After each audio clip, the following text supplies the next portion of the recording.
To everyone, and both you who are here and those of you who are following online. This is an event arranged by DanChurchAid and Ouranos, and we are very happy to have you all here. This event, called Headway for Adaptation,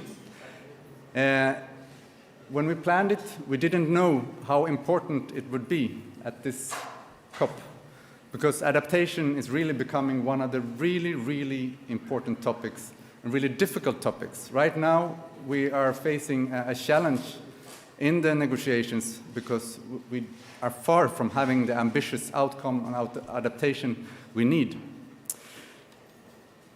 We need to address adaptation, to have a strong focus on adaptation, both in the global stocktake and, of course, in the global goal on adaptation. And I hope that this event also can contribute to that debate and ensure that we maybe get some inspiration and input to how the outcome of this COP what it could look like.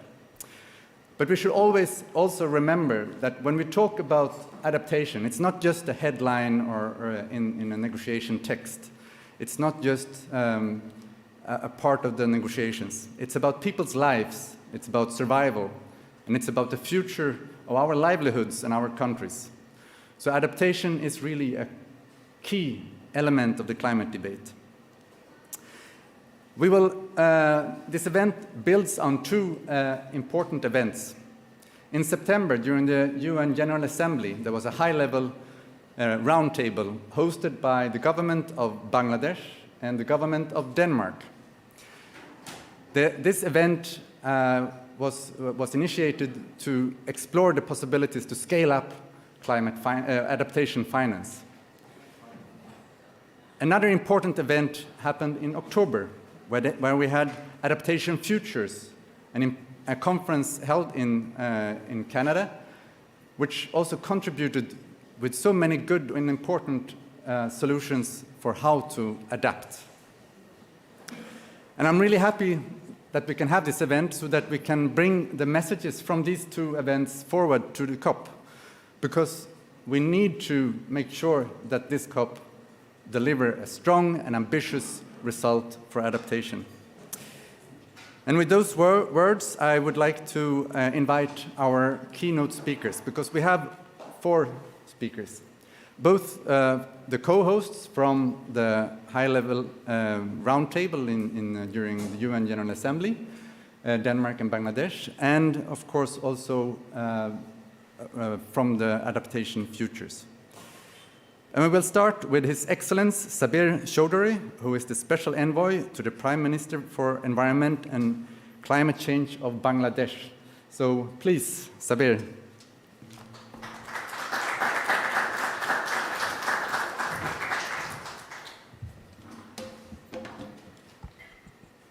Thank you, and a very good afternoon. It's the end of the day when the negotiations actually kick off. So now we are at the home stretch. So I'm very happy to be at this very timely event. And of course, as has just been mentioned, I was in New York during the UNGA, and there was the Climate Week that was in the sidelines. And we had, I thought, a very good session on headways for adaptation. Now, the reason why we had that event and why we are meeting here today is to try and see, what is the state of negotiation, how can the inputs that we brought together in New York can be brought into the negotiating process. And of course, the selection of Denmark and Bangladesh was particularly important because Bangladesh, of course, one of the most vulnerable countries, having contributed least to the problem. And we have Denmark, which is a country which has been very progressive, looking at the whole issue of adaptation, and has actually been a very strong voice and powerful champion from, if I can call it that way, the global north. So this was actually a very unique combination. And so the issues that we discussed there are very relevant here. It's a question of how these are now framed and factored into the negotiations. I've just come out of the high-level ministerial meeting on climate finance, and there, of course, this was a very, very important question. And the Executive Secretary of UNFCCC and the COP presidency were talking about the importance of trust, the importance of predictability. And so quite often we have these discussions, but they don't really go to the crux of the problem. And so the point that I put forward, because I am also representing the LDCs, which is a group of 46 of the most impacted countries in the world, having contributed least to the problem. And so the questions that I posed, how can you have predictability when there is no definition of climate finance? So there is no definition of climate finance, and we are still trying to grapple with this. And because we don't have that definition, OECD is coming up with a set of figures, and Oxfam is saying, you know, that's only like, actually it's around 15 to 20% of what is being quoted. So there's a lot of confusion. How can you have predictability when we don't have a set temperature goal? We are talking about variable temperature goals. We are basing all of our calculations, all of our planning on 1.5. But the reality now is 2.9 or 3 degrees Celsius. So, you know, talking about predictability, how can you have predictability for a country like Bangladesh on adaptation from private funding? Because we know that private funds are attracted by the rate of return on your investment, IRRs, what is the bottom line. So if you bring that factor into consideration, you don't have any long-term certainty as to whether the private funding is going to be there. Because when governments plan, they plan for the long haul. Private capital may find another opportunity in India or Vietnam or any other country, and those funds will then move away. So we have these very, very tough questions, and I think increasingly to me, this is going to become a mitigation COP. Because if we cannot control temperatures, if the temperatures are actually at 3 degrees Celsius, which is the best projection that we have now, and if you are looking at how can we keep temperatures to 1.5, few stages have to be ensured. The first is emissions have to peak by 2025. That's the first step. Second step is you have to reduce emissions by 43% by 2030. Then you have to reduce emissions by 60% in 2035. And if you do all of that, then you're going to get to net zero in 2050. So how do you ensure that we are on script on each of those stages? This is a huge problem. And of course, the whole issue of the trust, because the 100 billion, although we are talking about it being honored this year, is very much a figure which is being disputed. Is it actually 100 billion? So scaling up is, of course, absolutely key. I could not agree more with what has been said. This is not just another statistic. You know, these are real lives. These are livelihoods. These are people who are losing their homes, who are being displaced permanently, who cannot farm, who cannot grow their food. And it's not just livelihoods, it's also lives. So this is as urgent as it gets. And in previous COPs, if I may say this, you know, there have been trade-offs. So when we come to the end of the COP process, we say, okay, developed countries are going to commit to a particular head, let's say mitigation, and in return, they will look for concessions and trade-offs in other areas. But I think now we have come to the point where there cannot be any trade-offs. So across the board, whether it is mitigation, adaptation, funding, loss and damage, it all has to be addressed. We can't really say, okay, I'm going to load a little bit more here if you give me a concession on the other side. So that's a very important to take home. The other point, I think, is we are already hearing, and I hope I'm wrong, but some countries are actually talking about the loss and damage fund, which was a great start to the COP process. You know, we got loss and damage in the agenda last year, which was brilliant, and within a year, we have the fund operational. So I think that's everything about it, it's positive. But if it means that adaptation funds or funds pledged for adaptation are now going to be siphoned off to loss and damage, then it defeats the whole purpose, of course. And how do you actually track that? How do you monitor that? So we have all of these challenges. We actually want to see headway. We want to see progress. We don't want to see any regression. We don't want to see us going back. But I think, unfortunately, the fact that we don't have a definition and the fact that temperatures continue to rise means that we are in a very, very difficult situation. And just to give you an idea as to how tough the challenge is on mitigation, because that has an impact on adaptation finance, if all of the pledges that have been made by all of the countries, business as usual, as far as conditional, on the assumption that you're going to have technology, on the assumption that you will get funding, if all of those pledges are met, by 2030, instead of 43% reduction in emissions, we are going to reduce emissions by 5%. So we have to scale up our mitigation ambition 8 times. And if you take out the financial and technology support and look at the NDCs as they are, emissions are going to go up by 2%. Forget about reducing it by 43%. So that is the scale of challenge that confronts us. We are, of course, very grateful that countries such as Denmark are actually championing this. The pairing of the ministers who have been given the task of the GST global stocktake, which is another very important wheel in this whole process. So we are going to fight hard, and we look for solidarity from other countries. And if there are any other organizations or individuals who have access to your country delegations, please impress upon them upon the absolute imperative. We in Bangladesh look upon climate change as an existential challenge. It's not just about statistics. It is not about making political statements. It is not about the $100 billion figure, which to begin with was a completely political figure. It had no basis with what the actual needs are. And we are struggling to meet that 100 billion. We are told that trillions are available, but unfortunately, when it comes to climate finance, we don't see that in reality. Anyway, I just wanted to share a few thoughts. I'm not sure I'll be able to be with you right throughout, because the first ministerial dialogue on the global stocktake is also taking place. And of course, one of the other challenges we have is to make sure that all of these fields are then woven into the global stocktake, and that it's coherent, it's consistent, and that it makes sense. Thank you very much for inviting me. A real pleasure to speak to you. Thank you. Thank you.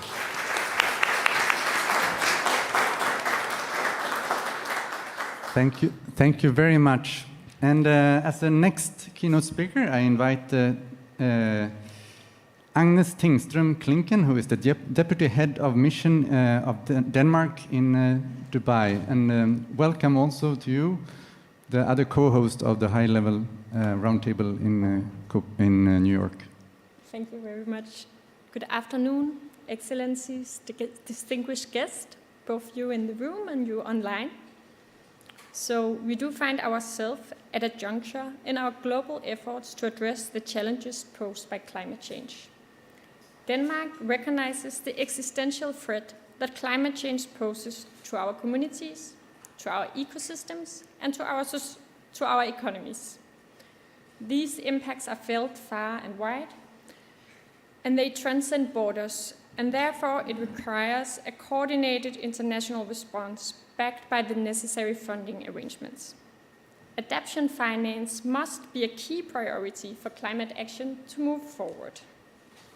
So, as we have already heard, in the margins of the UN General Assembly this year, Denmark, together with Bangladesh, organized a roundtable with a focus on how finance for adaptation can be increased. It was very successful, and we would like to thank Bangladesh for your efforts and very good cooperation. The roundtable provided a platform for us to exchange ideas and to share best practices. In addition to scaling up finance, the participants came up with 3 main messages. First, there is a need to explore innovative finance instruments to leverage finance in the private sector. Second, we should simplify access to finance. And third, it is critical that adaptation is locally led and that communities can access finance. As a co-host, we hope that these messages can contribute to the negotiations here at COP28 in Dubai. We hope that the negotiations on adaptation will deliver results in the coming days. So, for the rest of the conference, let us engage in dialogue, share our experiences, and forge partnerships that will accelerate progress towards climate resilience. Together, we do have the power to tackle climate change and to build a sustainable future. So lastly, I would like to thank DanChurchAid and all those involved in organizing this event. On behalf of Denmark, I think your contribution is a testament of what can be achieved through collaboration. So I look forward to the discussions that will be fruitful and what will come out of this event. We do need to create headway for adaptation. Thank you.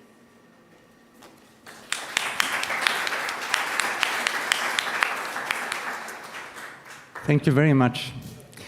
And now to the adaptation futures. This was really an important meeting, and I'm really happy that we can co-host this event together with Ouranos. And I would like to invite Elaine Borge, the Executive Director of Ouranos, who will give the next keynote speech.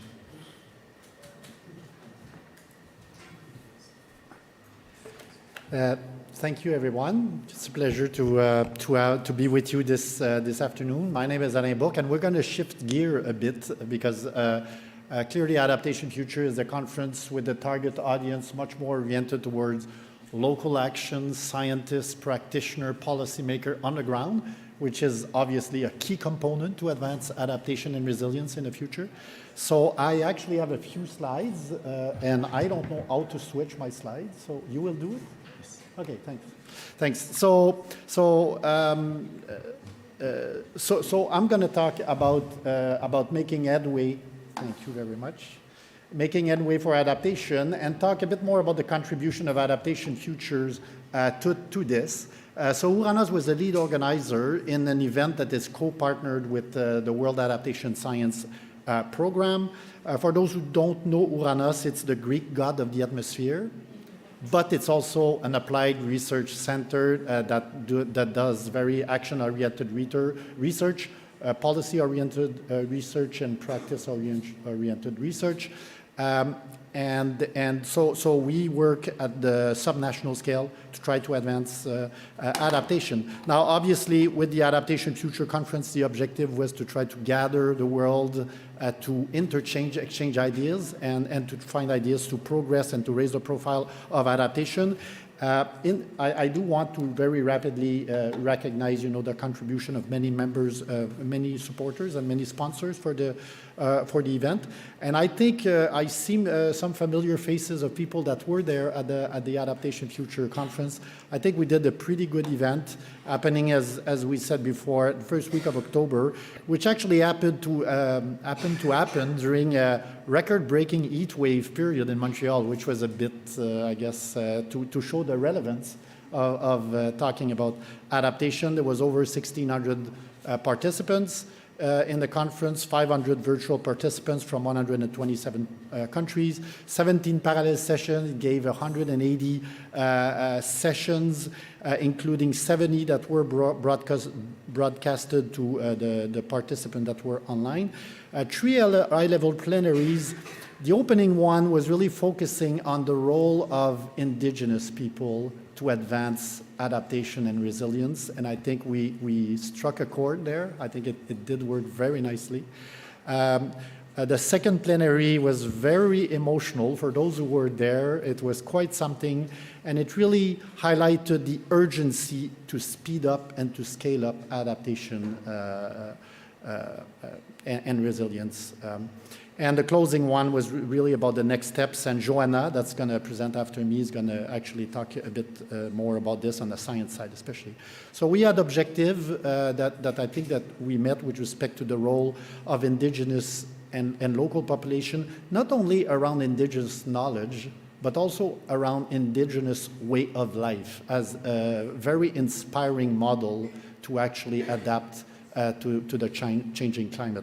The second one was to promote the increased adoption of transformative adaptation for long-term resilience. As you may know, many new people coming in adaptation see it as a very incremental type of adaptation. So, for example, you have an engineering problem, you just build bigger. That's not going to get us out of trouble in many ways. So we did have many sessions that tried to highlight the importance of transforming society to actually meet more goals than just adaptation and resilience, also sustainable development goal, biodiversity, et cetera, et cetera. The third one was to bring marginalized voices, especially from the global south, to the forefront, especially in the pursuit of climate justice, equity, diversity, and inclusion. And to give you an example, we had 2 special pavilions on Latin America and the Caribbean, and one on Africa, which I think was very appreciated because it did allow to bring more people within Adaptation Future, and I think that was a good thing and important thing to do. And then obviously to accelerate the momentum towards a global goal on adaptation and the global stocktake. So there was a few sessions on that, including one that was reporting on the recently printed adaptation gap report. Now, we had 8 scientific teams. I won't go into them, and actually Joanna is going to come back to some of those. But we had 8 priority scientific teams around the indigenous, around dealing with multiple risks, which increasingly is coming on the forefront. So it's not the classic direct links, impacts that are maybe even the most worrisome. It's actually the cascading risks, the complex risks, which are going to surprise us, and we need to be ready for those surprises. Making adaptation choices, the trade-offs, the seeking adaptation, but seeking effective adaptation. In many ways, I think we're also becoming very good at maladaptation, unfortunately. And I think this is a growing field of concern and of scientific work to be done. The 4th team was where we can no longer adapt, obviously making links with the loss and damage aspect. 5th one is on the equity and justice aspect. So who decides for who, who's most vulnerable, and how should we prioritize action on adaptation? 6th one was on the power of nature for climate action, very popular these days, and it's a good thing.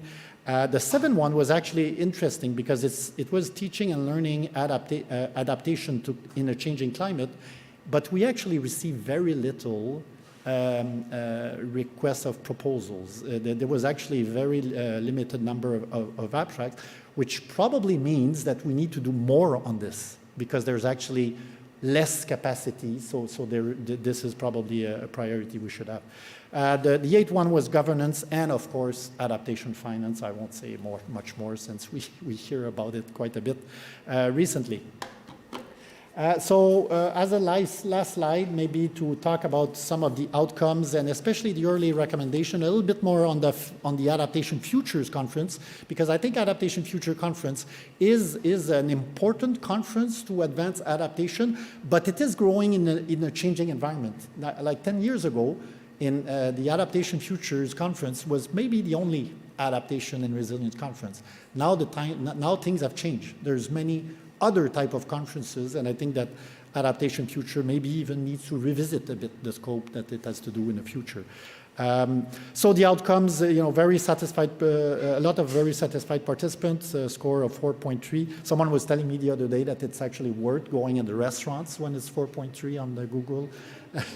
There was a lot of grantees that we were able to have, so 107 Global South, 110 Indigenous grantees that allow, I think, for more inclusivity, especially in a country like Canada where things cost a lot of money. And so it's very difficult to say that you want an inclusive conference, but then at the same time, the costs are very prohibitive in participating.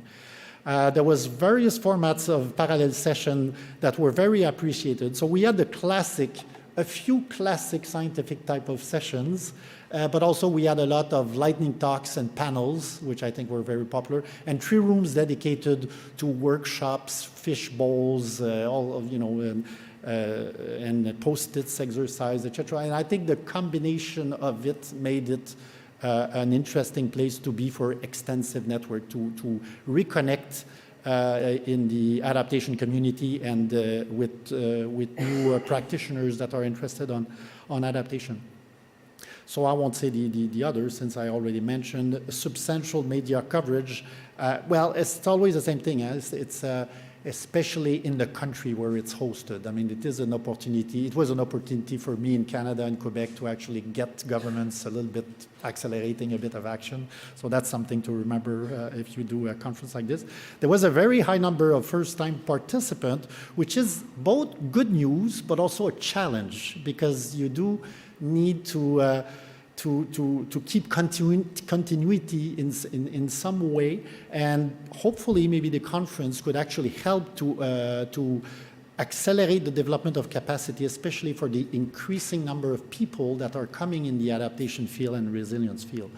Joanna's presentation is going to come back on some of the scientific outcome and early recommendations for the next adaptation future. I'm actually going to... Doesn't work anymore. Oh. Can you Wait. Does it work now? I don't know if it's you or me, but it worked. Whoops, now it doesn't. Yeah.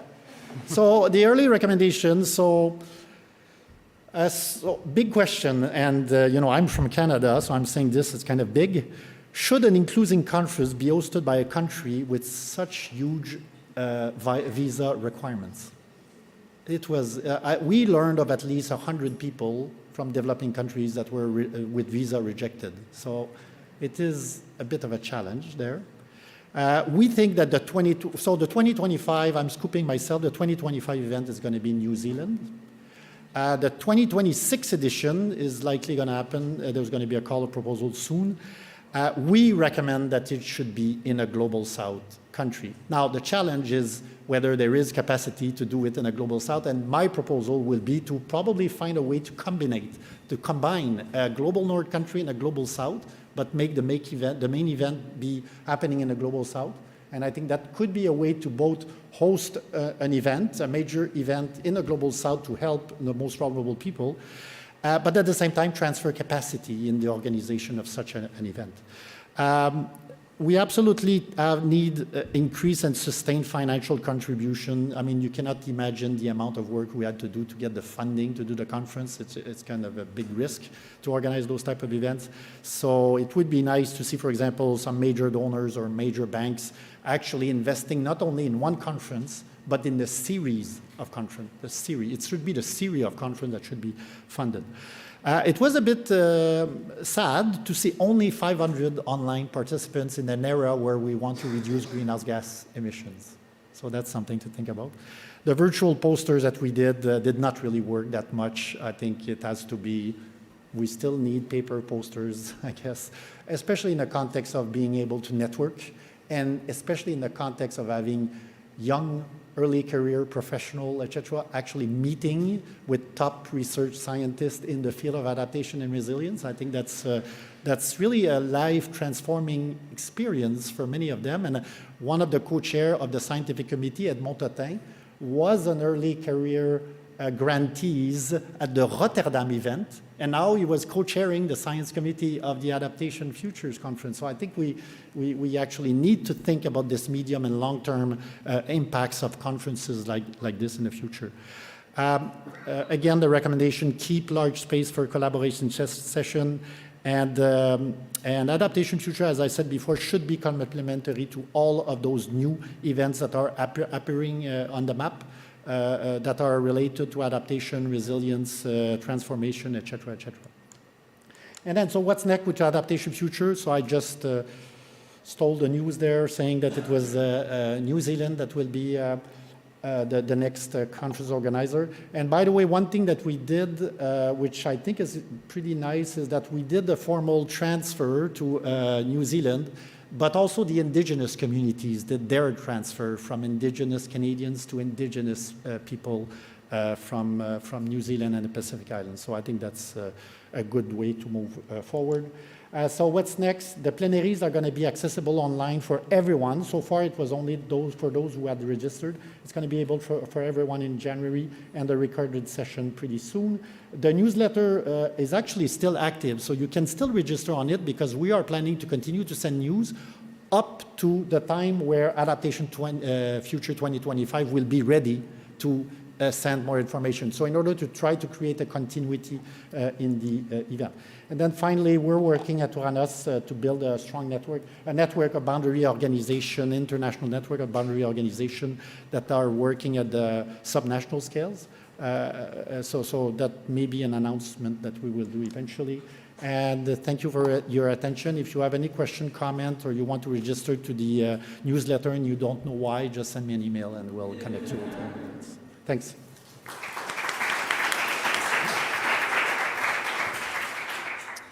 Thank you. And now welcome to Joanna Nalau from the Griffith University in Australia.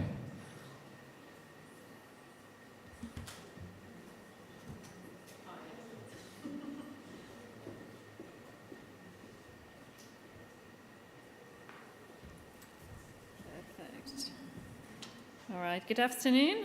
So I'm Dr. Joanna Nalau from Griffith University. I'm a climate adaptation scientist there. And what Alan was saying, so the Adaptation Conference series started in 2010 on the Gold Coast in Australia. And I was actually one of the voice of youth speaking at the plenary. At the time, my supervisor was very cross with me because he didn't think I was young enough. So my adaptation journey is very, very tied to adaptation features. I'm also the one of the co-chairs for the Science Committee of the World Adaptation Science Program. So I thought I'd just share a little bit about kind of state of knowledge and what was being discussed from the scientific perspective. So as Alan was presenting, so lots of parallel events, so it was almost impossible to get a full picture of all the types of themes and topics that now are emerging in adaptation. But what we really saw was the range of new questions that people are asking. So in one of the sessions that I attended was on what is effective adaptation. So we actually had quite many of those events, and that's something that's really, really topical across the negotiations as well, when it comes to GST or finance or the global goal on adaptation. But some of the new questions that people are asking, so this one came from a practitioner who said, you know, a lot of the adaptation planning work is about protecting, keeping people safe. So how do I measure that a person is safe by the actions and plans that I make from 7 different climate hazards in my city? So where we have, you know, where there's flooding, but at the same area might have heat waves and all these other factors. So how do we look at what's happening across the different impacts and understanding that a lot of them can be layered? Also, lots of research and interest in the topic of leadership, and this is something we saw in South Africa 2018 already. So also asking questions, well, who's best based to lead on adaptation? And we know already that the banks, the insurance sector, a lot of the private sector is moving behind the scenes quite fast. And especially there were lots of questions and around insurance and how, you know, the decisions that are made in that sector are going to affect many communities. So should they be the ones who are taking the lead and making decisions for communities? And lots of discussions on who knows best. So who should be making decisions on adaptation and for whom? What was really nice, as Alan noted, was the really big role and really big focus of this conference on Indigenous views and Indigenous worldviews and values. And a session in cultural heritage, so we heard about the British Columbia Heritage Emergency Response Network. And that's actually a network that's Indigenous-led. And they do economic valuations of their cultural artifacts. So what would happen if there's a flood or if there's a fire and all these artifacts would be destroyed or disappear? So they do financial evaluations and they are providing that list to the Canadian government to show what they think these are worth. And I know that we often talk about the intangible values, but it is a great example on taking proactive approach to adaptation. Also, what we saw in this conference in particular was there was such a diversity in knowledge, diversity of experiences. So it wasn't just scientists talking to scientists, but we had lots of practitioners, local communities, Indigenous people coming together. And this is one of the comments that we got in one of the panels, that they were saying, you know, we need science, we need the lived experience, but we also need the circus.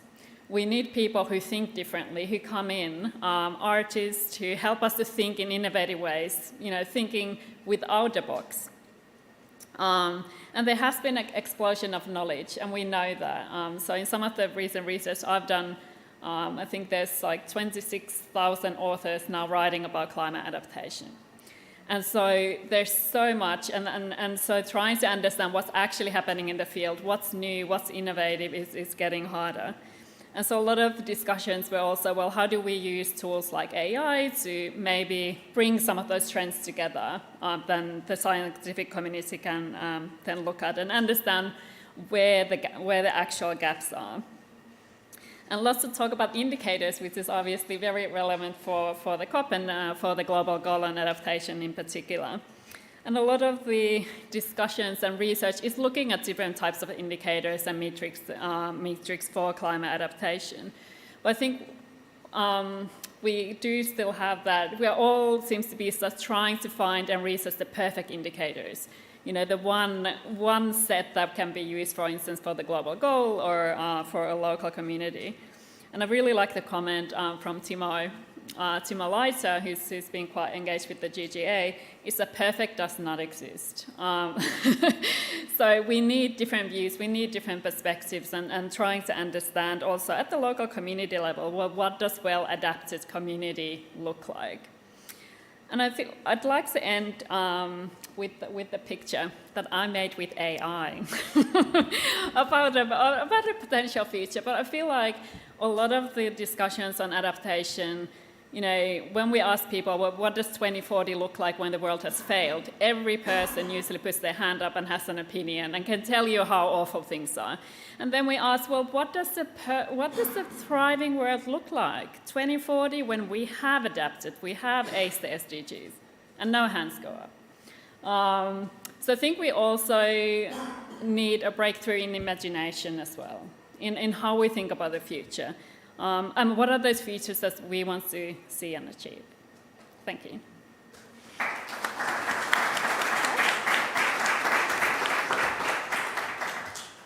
Thank you very much.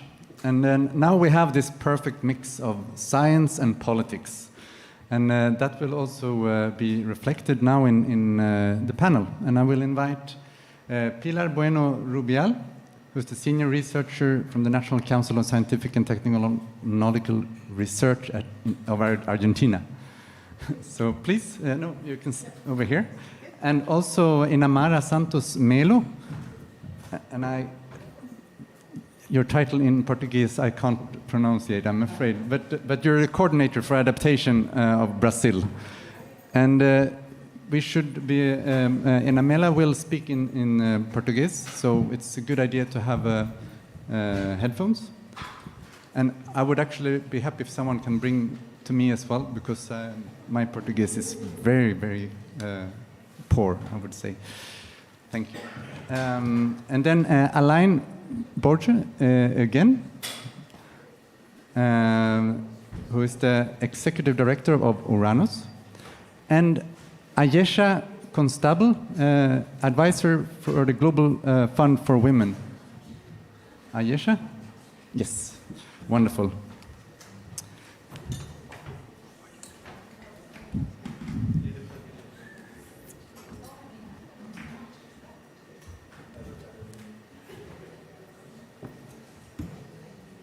And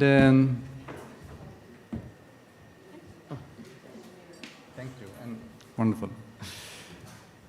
So now we have a panel with experienced speakers here, and the first question here is: now we have heard all these keynote speakers. We have heard the outcome and experiences from the high-level roundtable during the General Assembly, and we have heard experiences from Adaptation Futures. But we are here at COP28, and there are ongoing negotiations which are also really important for our future. So what are your reflections of the keynote speeches taking into account that we are here in the COP, and what can these two events, what can they do in terms of helping us with the negotiations here? So please, I will ask Pilar Bueno Rubial to begin. Okay. Thank you very much, Matthias, and thank you for having me at this event. This is a pleasure, really. I would like to reflect. I had the opportunity to be in Adaptation Futures, so that is also, I think that both Alain and Joanna really were faithful to what happened. That was very, very exciting. Probably some of my comments are first of all related to this linkage between science policy and practitioners that they both refer to. I think that is a key message from the conference, and also a key message for what is happening here at COP28. For many time, adaptation negotiations were in isolation, in a box, in a black box in many ways, and that was not helpful at all for negotiations, for adaptation, for a good outcome, in order to have more salience of adaptation. So now we are happy that people are more involved, people from different parts of the world, and at the same time developing different activities. So I think that is a first line, that we are living that interlinkage right now, and we need to sustain it, so to avoid that adaptation is just a fashion topic for one conference or two conferences. We really need that people understand quite important is and what really science is saying in terms of the limited window of opportunity that we have from here to 2040. Another comment that I may make is related to an idea that came from all the different rooms I share in, and I had the opportunity to assist during the conference and also during the plenaries, is that many times from different perspectives we are not understanding completely that the communities already have the solutions. So this is a very powerful message. We don't need to reinvent the wheel. We really need to engage with local communities and to support and strengthen what they are already developing. I think that is also very important, and again is also very linked to our negotiations here, because then we produce these kind of outcomes that are completely different from what really communities need. So I think that then we can have an opportunity to talk a little bit more about the global goal on adaptation and the GST. And again, another very important comment is, and coming from Argentina, it can be also more important.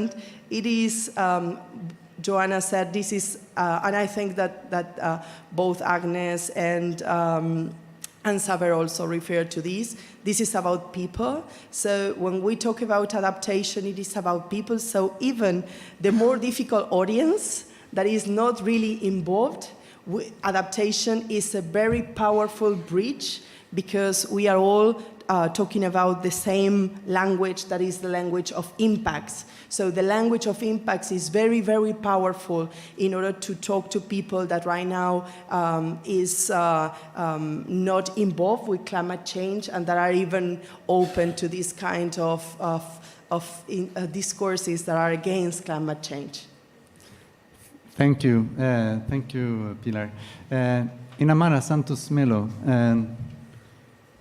what is your reflections? Muito boa tarde a todos e muito obrigada ao Matias pelo esforço em garantir a minha participação aqui neste evento. Nós temos olhado para as negociações a partir de um movimento, um forte movimento que hoje se estabelece no Brasil para fazer avançar a agenda climática. Primeiro, eu gostaria de me apresentar. Eu sou Ina Maria Mello e atuo há 10 anos com a agenda climática no nível subnacional, tanto municipal quanto estadual, e exatamente por atuar na implementação é que fui chamada a contribuir com a agenda federal, no momento em que o governo Lula retoma os compromissos climáticos e, depois de tantos anos turbulentos, nós pretendemos fazer avançar rapidamente uma agenda ousada para adaptação. E acho que a gente traz esse recado também para a COP28. Nós temos lá um cenário bastante desafiador, assim como nós vimos aqui as dificuldades para fazer avançar a adaptação do ponto de vista global, apesar de nós termos crescentes, impactos da mudança do clima e cenários cada vez mais pessimistas. Nossa constatação em relação ao relatório do PNUMA, o Adaptation Report, de que o investimento e o planejamento são inadequados e insuficientes para a adaptação à mudança do clima, e que isso deixa o mundo exposto, isso deveria nos levar a refletir mais seriamente sobre as necessidades de superar os desafios e de fortalecer a conexão entre as demandas locais e as questões e as iniciativas globais como parte da solução. Nesse processo, a gente tem buscado conhecer quais são os custos da adaptação e da não adaptação. Qual é o impacto de não agirmos agora? Isso certamente deve chamar a atenção de empresas e de governos. Quais são os impactos mais relacionados aí à infraestrutura do país, às estradas, portos, e talvez o mais importante fosse perguntar quantas vidas poderiam ser poupadas, quantas mortes poderiam ser evitadas nesse processo. De acordo com uma modelagem integrada dos impactos econômicos na mudança do clima no Brasil, nós tivemos ali um estudo sobre os sistemas hídrico, energético e alimentar que geram efeitos cumulativos e que isso pode trazer grandes obstáculos ao desenvolvimento econômico. Nós estamos estimando o custo da inação no Brasil em uma diferença de 1,8 trilhões no PIB brasileiro e 3,4 milhões de empregos. Nós estamos falando de uma necessidade de nos apressar. E não se trata exatamente de falar de futuro, a gente também fala de algo que está acontecendo agora. 93% dos municípios brasileiros foram atingidos por desastres climáticos na última década. A gente está falando de 125 milhões de brasileiros afetados pela crise climática. Nós tivemos 4 milhões de moradias destruídas neste período recente. Nós estamos falando de 60 bilhões de dólares nos últimos 10 anos de perdas econômicas. Então, nós precisamos andar rápido, E é essa a ideia. No caso brasileiro, a gente tem trabalhado em 3 frentes, porque a adaptação é, de fato, imperativa. Nós precisamos reconhecer que é uma tarefa complexa, que se trata de uma existência de uma gama de demandas sociais, ambientais, econômicas, que estavam reprimidas e eivadas de iniquidades, mas a gente precisa avançar. Para a mitigação, isso já ficou mais claro. O Brasil se compromete a reduzir as emissões em 48% até 2025 e em 53% até 2030, o que representa, em termos absolutos, 1,32 gigatoneladas de gases de efeito estufa e também 1,20 gigatoneladas para em relação a 2005. Então, a expectativa no governo é que a gente alcance esse compromisso e nós não temos outra alternativa que não seja a de defender um patamar em que se evite o agravamento da crise climática mundial. Mas nós decidimos encarar também o desafio da adaptação. Num país de dimensão continental, em que dos 5.600 municípios, nós temos 3.700 com a capacidade adaptativa baixa ou muito baixa. Nós estamos falando de um país que está já vivendo sucessivos desastres climáticos e grandes vulnerabilidades decorrentes da exclusão social, da pobreza, e, enfim, e da situação da omissão do Estado brasileiro em relação à população mais pobre. Então, o fortalecimento da nossa agenda passa por 3 frentes. A primeira, nós estamos atualizando o Plano Nacional de 2016 e temos metas nacionais e 15 planos setoriais. Nós estamos envolvendo cerca de 20 ministérios neste trabalho. Nós estamos falando em promover a capacidade adaptativa, tendo como eixo norteador a promoção da justiça climática e a integração das diversas políticas federais. A segunda iniciativa, que eu acho que essa também é uma questão importante a ser pensada pelos demais países, envolve a elaboração de planos locais de adaptação. Estamos agora buscando os recursos do GCF para apoiar 260 planos municipais de adaptação. Isso parece muito para alguns, no contexto brasileiro, não é tanto assim, já que nós temos 5.600 municípios praticamente.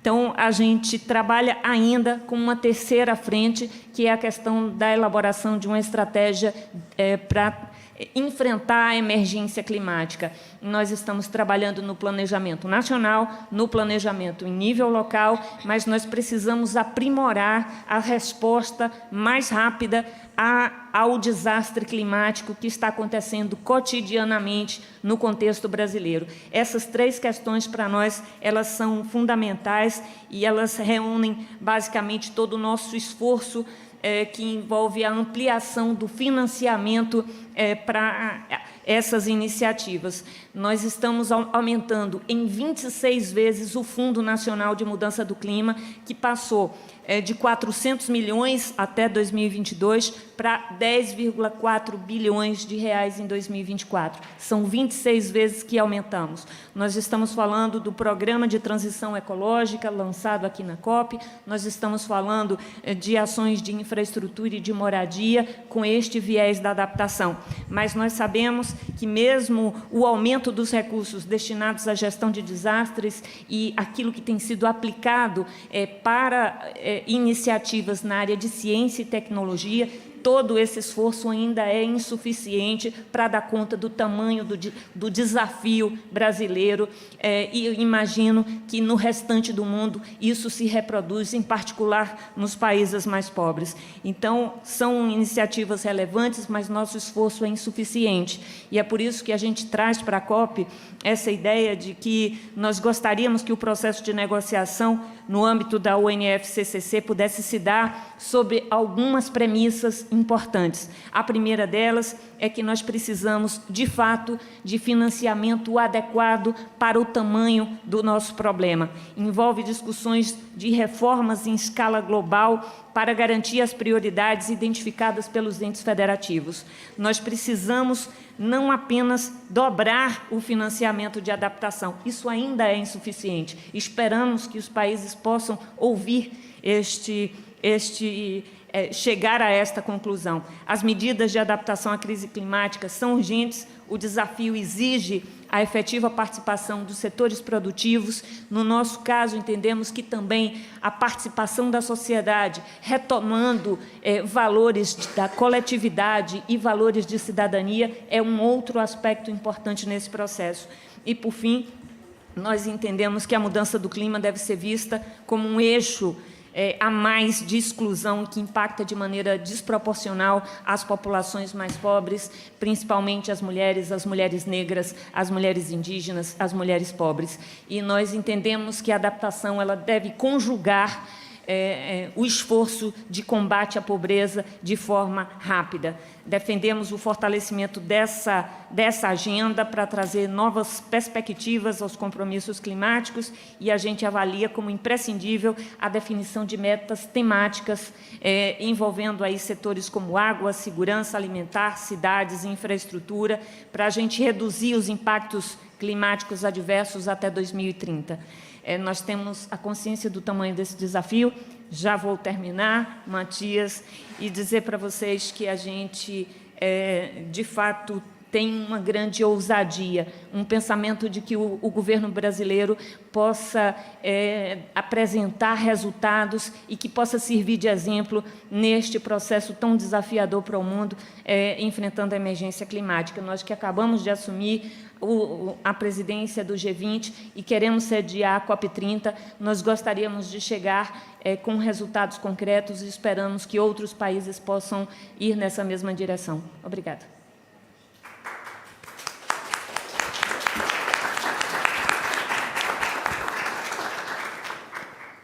Thank you, and thanks for the strong commitment, also for hosting the upcoming COP. And now, Elaine, you have one more possibility to speak and to reflect, maybe not so much on your own keynote speech, but you can reflect on the others, so please. Yeah, so I've already talked quite a bit, so I will be very quick in saying maybe two things. So the easy thing to say is the need for funding. I think this is a common point for everyone. The financing issue is an issue. Actually, there's the GAP adaptation report. It's actually reports that in the percentage aspect, the investments in adaptation have actually gone down in percentage speaking. So that's clearly an issue. But the second one I'd like to say, and I don't know if it's because I'm a bit of a scientist also to say this, but one thing that strikes me from all of our presentations so far is the challenge of scales. You know, we're talking about the adaptation on the international stage, the national stage, the regional or subnational scale. The municipalities and the cities are increasingly getting involved in adaptation. And of course, we talk about locally led adaptation. And everyone has this approach that thinks, you know, that's the best one to take. But I think at the end of the day, we have to work on all of those scales, and we have to cross scales. We have to exchange with each other. We have to better connect. So I strongly recommend, for example, every time I meet scientists, etc., to get involved in the policy or debates or the practitioner debates, or get involved with politicians, etc. And I think that's one way to make headways for adaptation, is actually to cross those scales and to advance on all fronts and all scales of adaptation. Thank you. That was a strong, encouraging word as well. Ayesha, please. I wasn't ready because I thought you were going to be much longer. I feel caught off guard.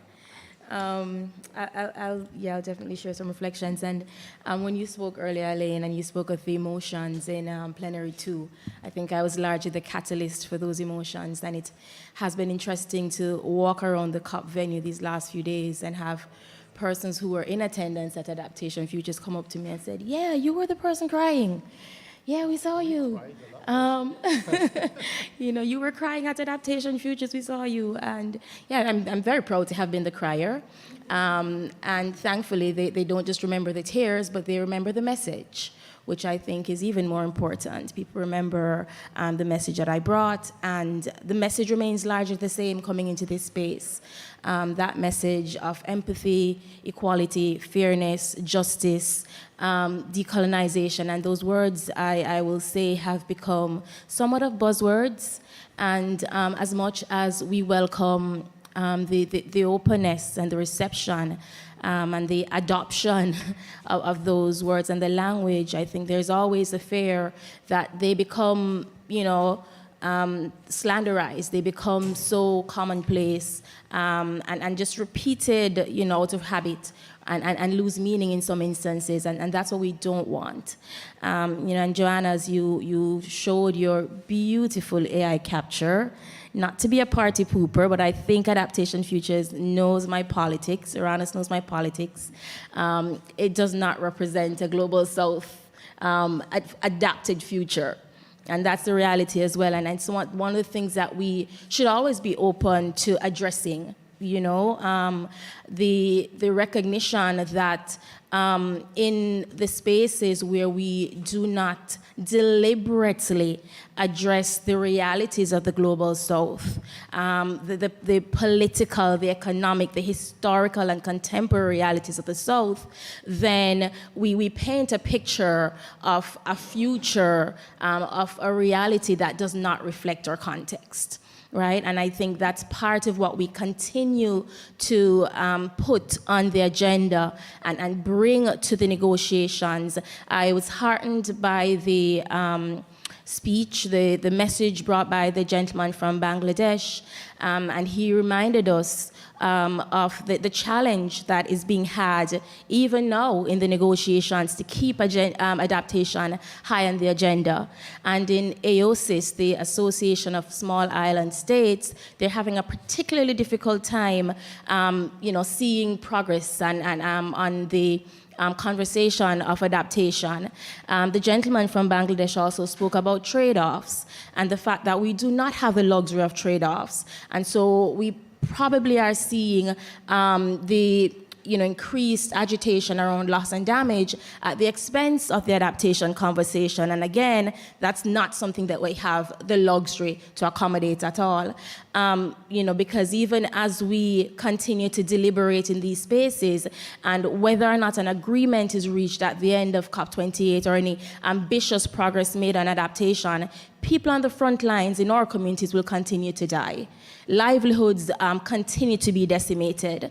The Pacific, people continue to drown. In parts of Kenya, cows and cattle continue to die. Livelihoods continue to be disrupted. And so regardless of how much we pander and fuss about the language and where the commas will be in the text, these realities don't change on the ground. Right? And so the role that we have, the responsibility that we have in these spaces is to bring those narratives into these rooms. And it's pointless for us to engage in these deep, thoughtful, soulful conversations and not bring the message into those rooms and challenge the narrative.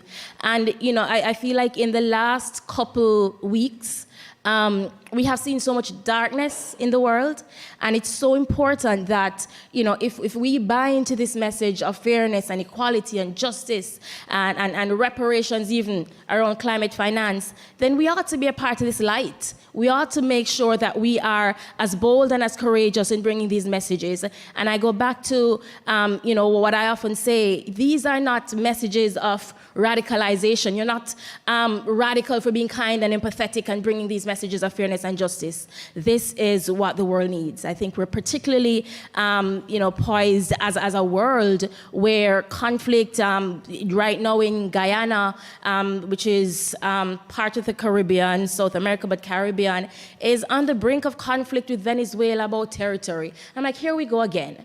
Adaptation, loss and damage, but here's another possibility that will undermine whatever progress we make in these spaces. And it's just a matter of being able to make room and recognize the importance of the intersection of all these crises, because each one exacerbates the other, right? That's also the truth. And I know sometimes we have very little appetite for putting these other things on the agenda because it feels like it's climate and we should stick to climate. But no, what are the risks, what are the possible losses if we stick to that one single narrative without acknowledging the ways in which these multiple intersecting crises conflate and run the risk of undermining progress that we make in one specific area. I'll leave it there.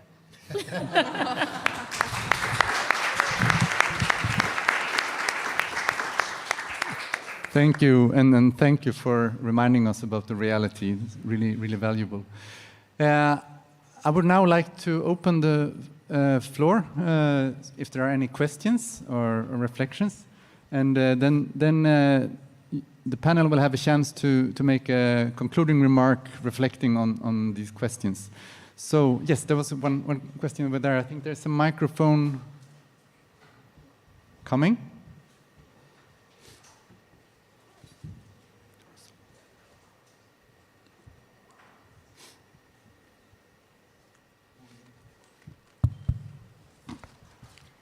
Thank you very much, and happy to be the one to break the ice. My name's Kirsten Hagen. I'm from the International Federation of Red Cross and Red Crescent Societies. We've been following the conversations around the GST on adaptation and the global goal.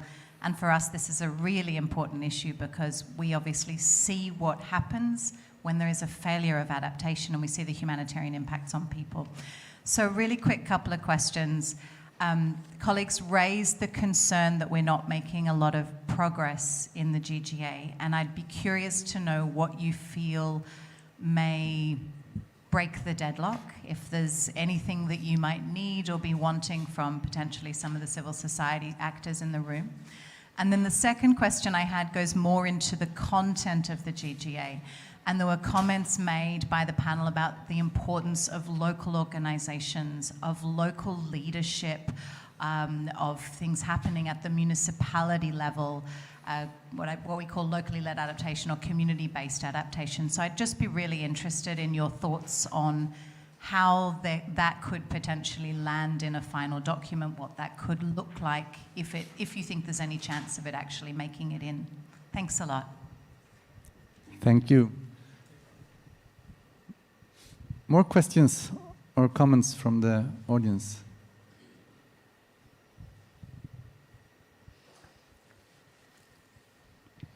It was so clear, everything, so that... no, over here, please. Everything is, we know what to do.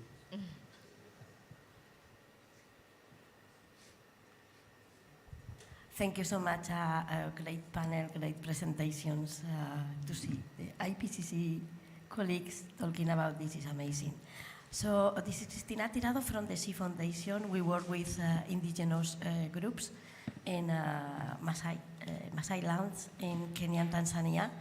And I wanted to ask to the delegate from Brazil.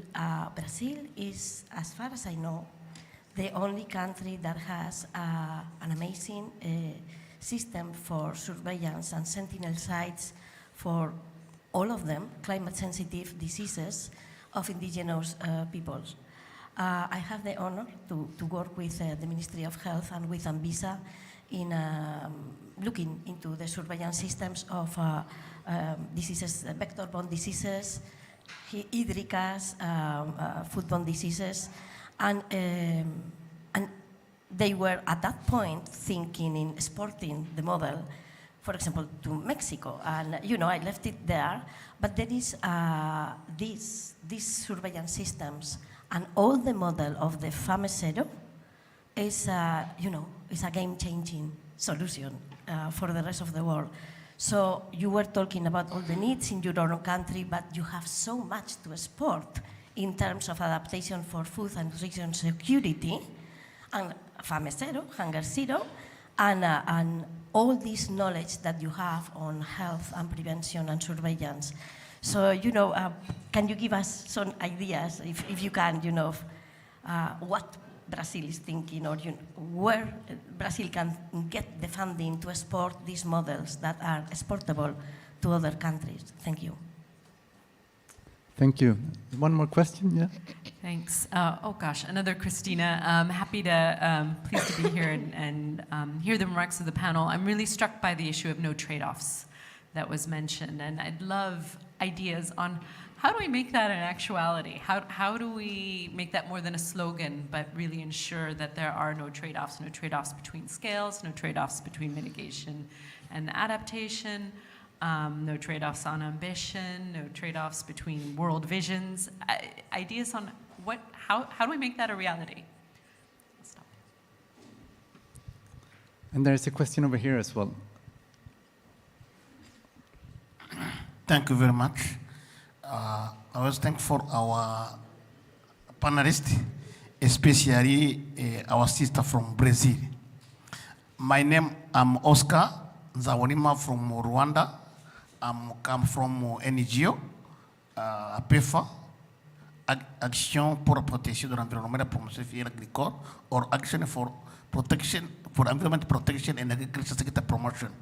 I'm working in the sector of related with the adaptation in Rwanda. You know, East Africa is one continent is has some problem related with the deforestation, a problem related with the adaptation and the mitigation.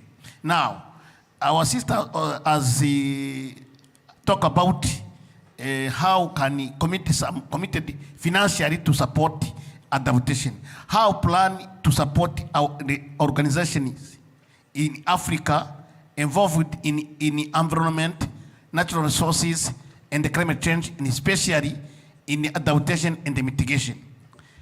Because no government organization is working in a program different with to support government and or at the level community. And the community was caused some problems related with the destruction of forest and whatever that. How plan for that? Thank you very much. Thank you. And I think we have a number of good questions here, both in relation to the talks, the negotiations, the outcome of this meeting, but also on how we can ensure that there is access to funding, for example, and how experiences from Brazil can be used. So I'll start again with you, Pilar, and this is also your possibility to have a concluding remark. Thank you very much for the opportunity to come back and for these very interesting questions. I will reflect on the idea of the COP28 outcome in terms of adaptation and these questions posed in particular on the GGA. I think that how to break the deadlock where we are, even though I am not a magician, I can say that from my view is with a very common message. So I will repeat what I am really believe in, and I will repeat it from here to the last moment of the COP. So what do we want? What do we expect? What do we deserve as a community, as a global community, as adaptation community? We deserve an ambitious framework on the global goal on adaptation. We deserve not to be in the same situation in GST 2, because in GST 1 we are in a situation where we couldn't achieve the goal nor to assess its progress. And I don't know if finally the GST will recognize it, but that is the fact. We couldn't assess the progress because even though we have a very clear GGA, we have 3 components, we don't know how to assess progress. So the framework came to really fill that gap, and we need to recognize and embrace that with a very, very strong political and technical tool. So in order to make this tool strong, we need the tool to reflect both action and support. So all these texts not reflecting means of implementation as it should are not strong enough, are not good enough. So the message together should be that it is a matter of urgency. It is a matter of scale, as we said, and we need to repeat what IPCC said. So means of implementation in targets should be very, very clear, and we have a lot of proposals on the table. It's not nothing we need to invent. We already have those proposals in the submissions from stakeholders, from countries and groups. So means of implementation with including in targets, including across the board. We also need to have a very good relationship between targets and indicators. We know that we will not have the opportunity to develop the indicators here, but we are waiting a very clear way forward, further work on who is going to prepare those indicators, because we need to assess progress. Because if we here have 4 or 5 targets, but then we cannot assess progress, we will be in the same situation. So means of implementation, very strong targets with means of implementation, and clear indicators in the future developed by our community, of course. So this framework that is ambitious need to have principles, need to have purpose, need to have dimensions, themes, cross-cutting considerations, the sources, the overarching messages, the targets, the indicators. We need all that because we have been working together as adaptation community for all these years, so it is very, very close, it's not far, so we need to embrace it and take it. So this is really the moment for that. And my last comment on this regard related to the multi-level nature, I think that again the current draft really doesn't reflect multi-level nature of adaptation as it should. So this is another clear message that we need to send, not only in cross-cutting consideration, but more across the board, because we know that cities, but also transboundary risk need to be included and need to be part of the implementation, and we cannot wait until GST2 in order to do that. So we have a lot of hacks where we can include that in the text, including also targets and the indicators. I'm running out of time, but then I can also come back to Christina's point on how to avoid the trade-off, a question that I really love, so I would like to have the opportunity in case my colleagues don't take it. But thank you very much. Thank you. Inamara? Muito obrigada, Matias. Eu gostaria de dizer que falar de adaptação depende muito de especificidades locais. A resposta para cada país é muito distinta, mas eu acho que nós temos caminhos que são comuns, procedimentos que podem ser adotados, sim, em muitas realidades distintas. Acho que eu queria aqui expressar a minha alegria ao ver a submissão do Brasil, Argentina e Uruguai junto à proposta do GGA. Eu entendo que ali, de fato, apresenta um movimento consistente, uma proposta consistente para que a gente avance na adaptação. Nós precisamos criar caminhos concretos, ter metas temáticas, ter metas por dimensão, ter metas e indicadores. Nós precisamos de um grupo de trabalho que aponte isso concretamente. Acho que isso nos dá esse indicador muito claro. E eu não quero aqui diminuir o esforço dos negociadores, mas é preciso dizer que não falta recurso. Existe recurso para a guerra, porque nós não podemos ter recursos para adaptação. Nós estamos assistindo um momento de grande acirramento político e acho que essa é a maior dificuldade. A dificuldade não é técnica, a dificuldade é política. A dificuldade é de entender o real interesse da população e, particularmente, da população pobre. E aí eu tenho muita alegria de dizer, de mostrar e compartilhar aqui com vocês aquilo que é o compromisso do governo brasileiro com povos indígenas, com populações mais vulneráveis. É este o nosso olhar neste momento em que nos debruçamos com a ousadia de trabalhar com uma proposta de adaptação.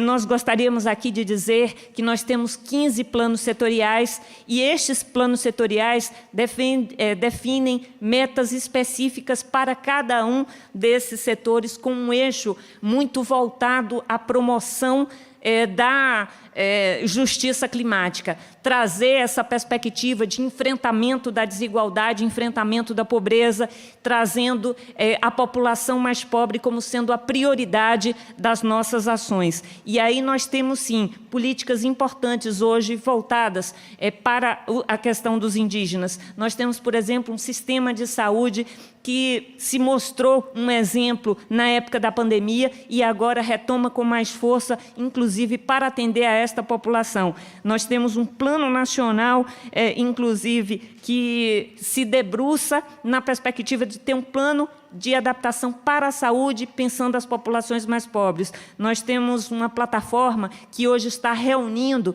todos os riscos e de impactos climáticos, a plataforma Adapta Brasil, que é uma ferramenta para disponibilizar informação e conhecimento para todos os níveis, nível municipal, nível estadual. Acho que isso é um bom exemplo de política pública que precisa ser mostrada.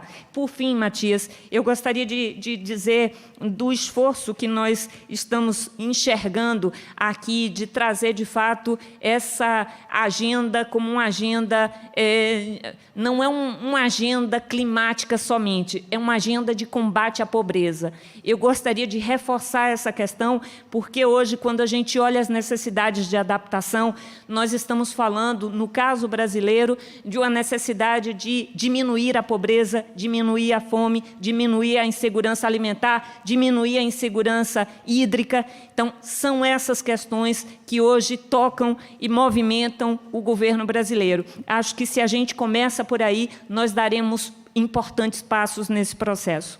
Acho que era isso. Desculpem o meu entusiasmo, mas é que eu, de fato, acredito que nós temos hoje uma grande oportunidade de construir coisas novas. Thank you. That should be the closing word, I think. So, but we still want to hear to listen to you as well. So next, Alain.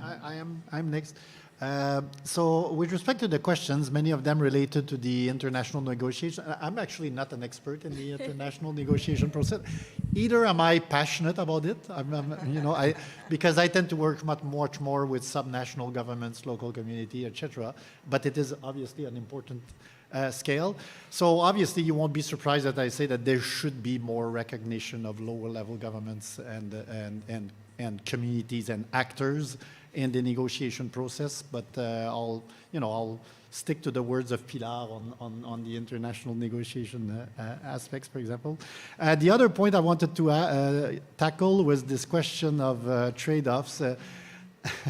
Every time I say that the finances and adaptation have gone from 7 to 5%, I'm always hesitating to say it a bit because it sounds like it's a competition between reduction of greenhouse gases, which I think we need to do both, absolutely. So we have to increase simply the funding and the finances around the climate change, the fight against climate change. Now, I think it's not that much a funding problem. It's really a political problem. It's a political willingness problem because I'm always struck by the amount of investments we make in all kinds of projects, infrastructure project, economic development project, etc. And if we were able to politically be successful in mainstreaming adaptation into decision-making, I think then suddenly some people would be much more willing to say that they are spending on adaptation.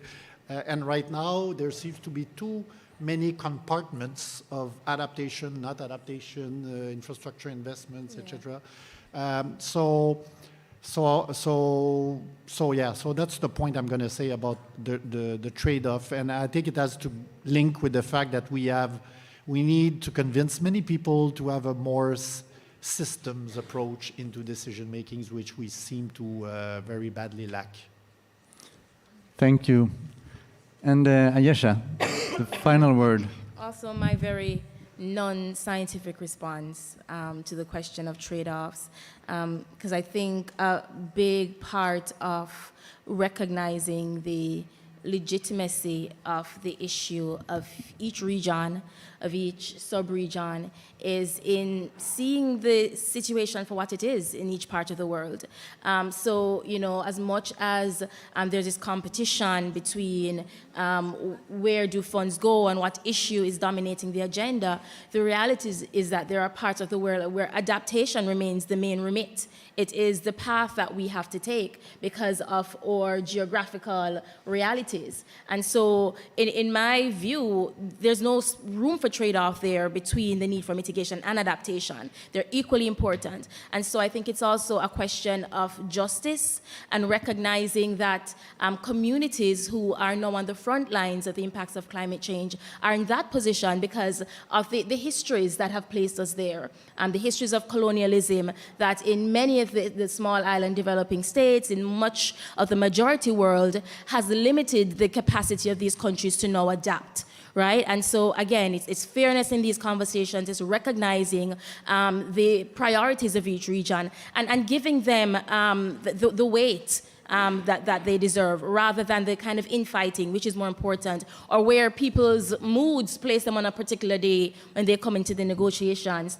And on the GGA, again, non-scientific response to this question because I don't have the answer to it either.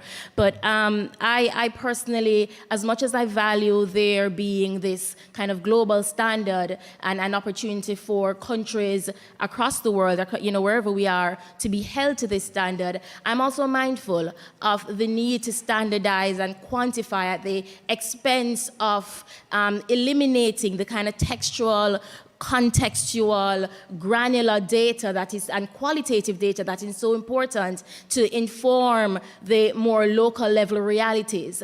And so my ask, and I've said it to a few of the experts and negotiators, is to ensure that there is a place and room in the formulation of the GGA to ensure that we manage to capture that. We do not quantify and standardize at the expense of addressing these local level realities and dynamics that are so important to defining the realities.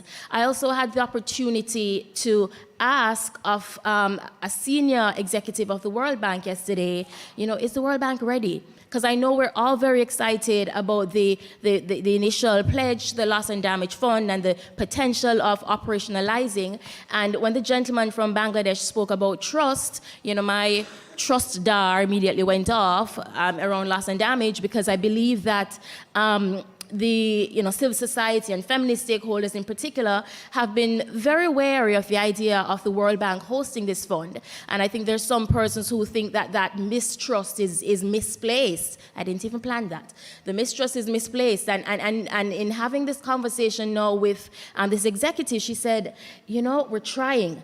And there are people in the World Bank who are themselves not ready, because it calls for revisiting and changing and tweaking so many of the internal structures. So it says to me as well that the reservations that we have about these systems and structures that have historically been set up to serve the privileged communities is fair, and we have to continue, all of us have to continue to lobby for these systems to be adjusted to meet the needs, especially if loss and damage funds, which are so critical to the needs of majority countries, are going to be placed there. And on that note, I think also, as someone now in the global women's fund space, and I made this pitch yesterday too, we have to see how and where we can advocate for these funds to be channeled through places like the global funds, like a global fund for women in this case, which has a history and has existing and functional mechanisms to get financial resources directly into the hands of communities on the front lines who are serving the most vulnerable to the climate crisis. Thank you. And with those words, we are ending this side event. And I really want to thank the panel and the keynote speakers for great contributions. I think the message has been very clear. There's only one option, and that's to have an ambitious outcome on adaptation from this COP. So we really need to make headway this last week of negotiations. And I think there's been so many good messages, and I know it will be possible to also read about it in the Earth Negotiation Bulletin, so you can have a look later on. And thanks also to the audience, and both here and online. And of course, I also want to thank, on behalf of DanChurchAid Ouranos, for a good collaboration with this side event. And as a final word, I just want to also share a slide I forgot to share in the beginning. And that's if you want to see the outcome of the roundtable in New York, there is a co-host's summary from the event, and also a report we made in relation to that. Thank you all for coming, and have a continued good COP28.